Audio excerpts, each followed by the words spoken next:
यहाँ से हम पार्ट सेकंड दोष आदि विज्ञानी अध्याय अष्टांग हृदय सूत्र स्थान 11 की शुरुआत करेंगे, जिसमें लास्ट पॉइंट रक्त पुरुषादि वृद्धि आदि की विशिष्ट चिकित्सा के लिए बतलाया गया था।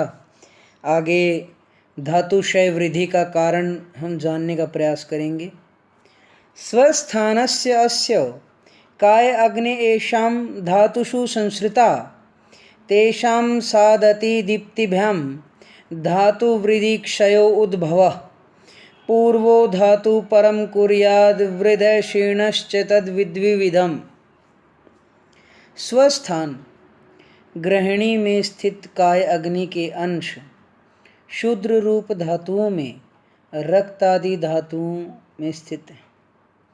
इन धात्वाग्नियों के मंद होने से धातुओं की वृद्धि होती है और धात्वाग्नि के अति दीप्त होने से धातुओं का क्षय होता है तथा पूर्व धातु पहला रस धातु बढ़ने पर अग्रिम या अगले धातु रक्त को भी बढ़ाता है और पहला धातु क्षीण होने पर अगले धातु को भी घटाता है। इसी प्रकार रक्त वृद्धि से मांस वृद्धि, रक्त क्षय से मांस क्षय आदि भी समझना चाहिए। दोषों से रोगों की उत्पत्ति का क्रम। दोषा दुष्टा रसई धातून दूषयन्ति उभय मलान अधो द्वे सप्त शीर्षि खानी स्वेद वहानी च मला मलायनानि सयु यथा स्वम तेष्वतो गदा। जैसे रस मधुर आदि से दूषित हुए दोष धातुओं को दूषित करते हैं, दूषित दोष धातु मलों को दूषित करते हैं और दूषित मल मलायनों स्रोतों को दूषित करते हैं तथा इससे उनके अपने अपने प्रकोपित दोषादि के अनुसार रोग उत्पन्न होते हैं। मलायन दो अधोमार्ग गुदा और लिंग, जिसे मेहन भी कहा है, सिर में 7, 2 कान, 2 नेत्र, 2 नासिका और 1 मुख, स्वेदवाही छेद रोमकूप व मलायनों मलों के विशेष स्थान बतलाए गए हैं। ओज का लक्षण। ओजस्तु तेजो धातूनां शुक्रांतानां परम स्मृतम् हृदयस्थम अपि व्यापी देह स्थिति निबंधनम स्निग्धम सोमात्मकम शुद्धम ईशित लोहित पीतकम यत्नशे नियतम नाशो यस्मित् तिष्ठति तिष्ठति निष्पद्यन्ते यतो भावा विविधा देह संश्रया। ओज रस धातु से शुक्र तक स्वधातुओं का जो उत्कृष्ट तेज है, जो उनका सार है, उसको ओज कहा गया। यह ओज हृदय में रहता है, संपूर्ण शरीर में व्याप्त है और यही हमारे जीवन का आधार है। यह ओज स्निग्ध सोम स्वरूप, जल स्वरूप, औषधि स्वरूप, सुरा स्वरूप, सोम के विभिन्न विभिन्न अर्थ लिए गए हैं, लेकिन यहाँ पे सोम से अर्थ जो लिया गया है वह पर और अपर जो 2 भेद जो बतलाए गए उसके अनुसार सोम को औषधि के रूप में भी माना गया। शुद्ध थोड़ा सा लाल पीले वर्ण का, जिसके नाश होने पर निश्चित ही व्यक्ति की मनुष्य की मृत्यु हो जाती है, जिसके रहने से जीवन रहता है, जिसके कारण शरीर में आश्रित नाना प्रकार के भाव पदार्थ उत्पन्न होते हैं, वह ओज है। ओज का क्षय। ओजः क्षीयते कोप शुद्ध यान शोक श्रमादिभि बिभेति दुर्बलो अभीक्षणं ध्यायाति वथितेन्द्रिय दुश्छायो दुर्मना रुक्ष भवे तक्षामश्च ततक्षये जीवनीय औषध शीर रसाद्यस्तत्र भैषजम। कहता है कोप से,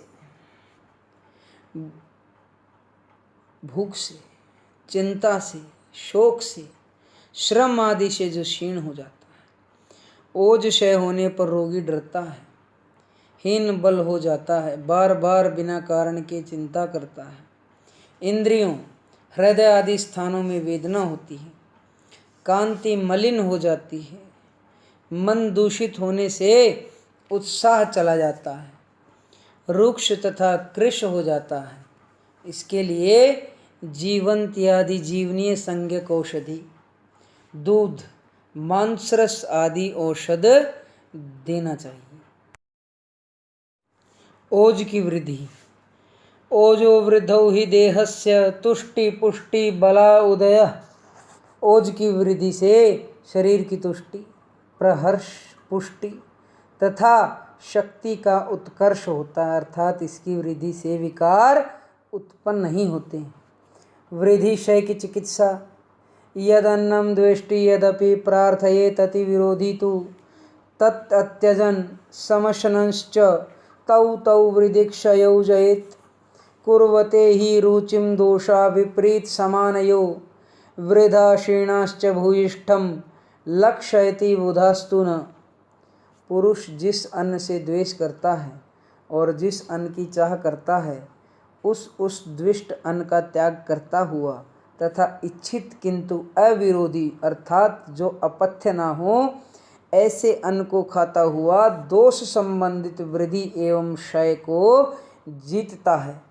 क्योंकि वात आदि दोष प्रमाण से अधिक बढ़कर अपने अपने गुणों से विपरीत गुण वाले अन्न में तथा कम हुए दोष अपने समान गुण वाले आहार में रुचि को उत्पन्न करते हैं। जैसे पहले बताया भी गया कि जब पित्त का क्षय होता है तो मनुष्य को उष्णता और खट्टी चीज़ों में प्रियता ज़्यादा बढ़ती है। ऐसा प्राय करके होता है। अपंडित मूर्ख इसको नहीं पहचानते। दोषों की वृद्धि, क्षय और समता के संक्षिप्त लक्षण। यथा बलम यथा स्वम च दोषा वृद्धा वितवन्ते रूपाणि जहति क्षीणा समा स्वम कर्म कुर्वते। बड़े हुए दोष अपने बल के अनुसार अपने अपने गुण कर्म और लक्षणों का विस्तार करते हैं। क्षीण हुए दोष अपने गुण कर्म को छोड़ देते हैं, अर्थात वे कम हो जाते हैं। सम अवस्था के दोष अपना उचित कर्म करते हैं। इनसे दोषों की वृद्धि, क्षय और समावस्था को जानना चाहिए। उपसंहार। यह एव देह से समाविवृधयित एव दोषा विषमा वधाय यस्मातस्ते हिच्चय यैव क्षय आदि वृद्धि इव रक्षणीय। जो दोष समान अवस्था में शरीर की वृद्धि के कारण होते हैं, वे ही दोष विषम अवस्था में शरीर के नाश के भी कारण होते हैं।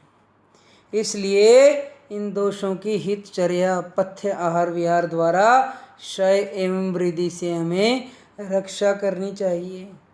ऋतु अनुसार ऋतुओं में जो शिशिर, वसंत, ग्रीष्म, वर्षा, शरद, हेमंत, माघ, फाल्गुन, चैत्र, वैशाख, ज्येष्ठ, आषाढ़, श्रावण, भाद्रपद, आश्विन, कार्तिक, मार्गशीर्ष, पौष और वात पित्त कफ के संचय प्रकोप प्रशमन के लिए जो काल बताए गए हैं, उन कालों का विशेष ध्यान रखते हुए हमें भोजन की व्यवस्था, विहार, घूमने फिरने की व्यवस्था, सोने की व्यवस्था, सभी का ध्यान रख के हमें अपने शरीरस्थ दोष धातु मलों की क्षय एवं वृद्धि से रक्षा करनी चाहिए और इन्हें सम बनाए रखने का प्रयास करते रहना चाहिए। धन्यवाद। नमस्कार।